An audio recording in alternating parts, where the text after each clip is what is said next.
So why even try? You've already lost. You've already lost the game.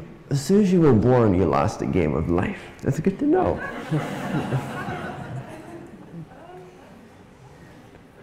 Now you can relax and have fun.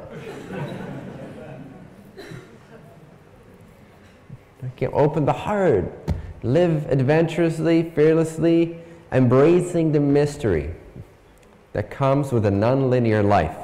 A life that's not set in stone. A life that's not based on achieving and accumulating certainty. But a life instead steeped in mystery and magic, non-linear, the unexpected, the unafraid. And we all have the unafraid level within ourselves, and we can contact it. But not through thinking. It's through an act of surrender, an act of faith, an act of meditation, an act of a leap of faith, an act of trust within oneself, the Creator's creation, and the intelligence that we know instinctively governs all things, like the wind moving the blades of grass, like a uniform blanket. There is only one organism in creation, and it is creation itself. Do not separate yourself from this harmony,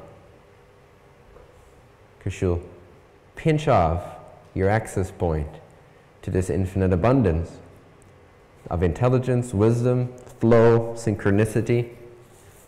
Your physical mind is not designed to know what's going to happen. Your physical mind is designed to know what's happening now, within your little sphere of physical life.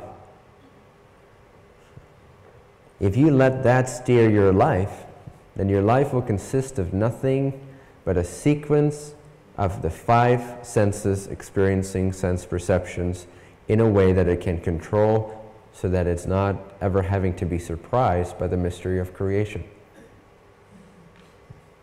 And then we wonder why good things don't happen to us. Because every time that the lottery rings the doorbell, we don't open the door. Every time God gives us a call, which is all the time, we don't answer. Oh, it might be my mom, my dad.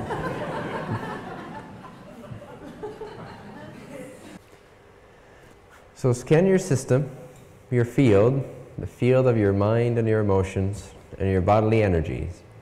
Face yourself lovingly. And be honest about where you still hold on, where you still complain, and where your priority is still certainty and security over mystery and magic.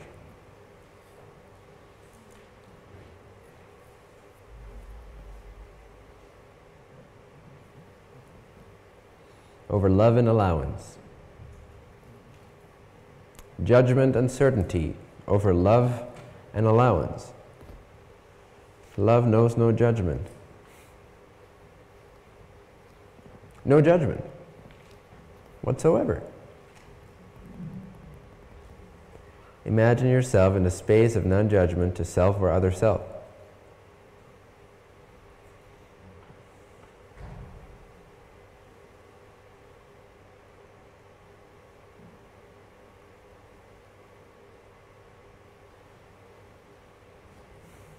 This is the foundation. This is the basics.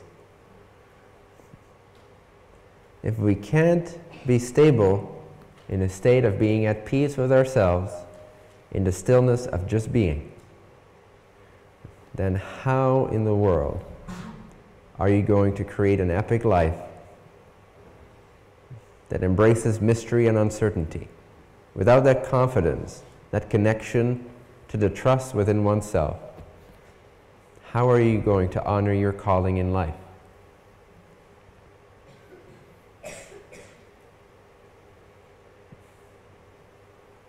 And you're right to fear change if you don't know the changeless.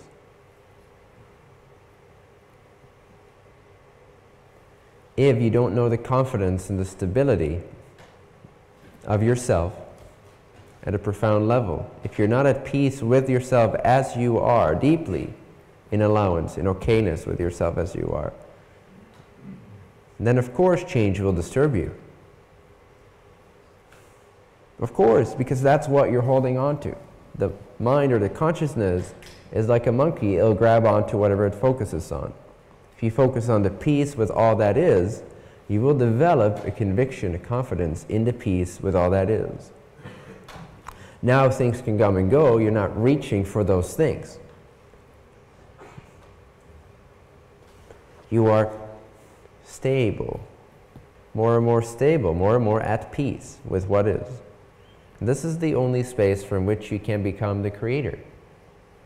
Again, remember Ross' 3 main steps for the adept. Adept is another word for seeker or student of truth. Step 1, know yourself. This means offer the self with space to be seen and be transparent and truthful about what's going on. Do not judge what's going on. See, acknowledge what is happening within yourself, within your psyche. Acknowledge the attempts to manipulate, the attempts to distort, project, change, the patterns, the tendency to feel victimized, whatever it may be. Know yourself deeply. Know the details of self. Witness the patterns. See yourself as a really clear other person would see you if they had a chance to spend a few months with you.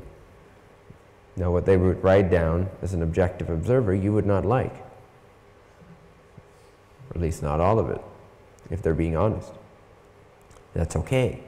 You have to become okay with that. If you can't be okay with that, with your faults and your flaws and your distortions, then there's nowhere for you to go beyond this point. So you got to make this choice, my friends. You have to make this choice that you will see and accept yourself, which is the second step. 1 is know yourself. Step 2, accept yourself. This is where the love, the connectedness, the stability, the contact point is accomplished. The contact point to God, to your divinity, is accomplished in acceptance of self. That's where the love and the forgiveness and the stability comes from. That's where that confidence comes from. Now there's this stable trampoline, if you will, of capacity to hold and allow experiences to come and go, to learn efficiently, to be unafraid of your own fears.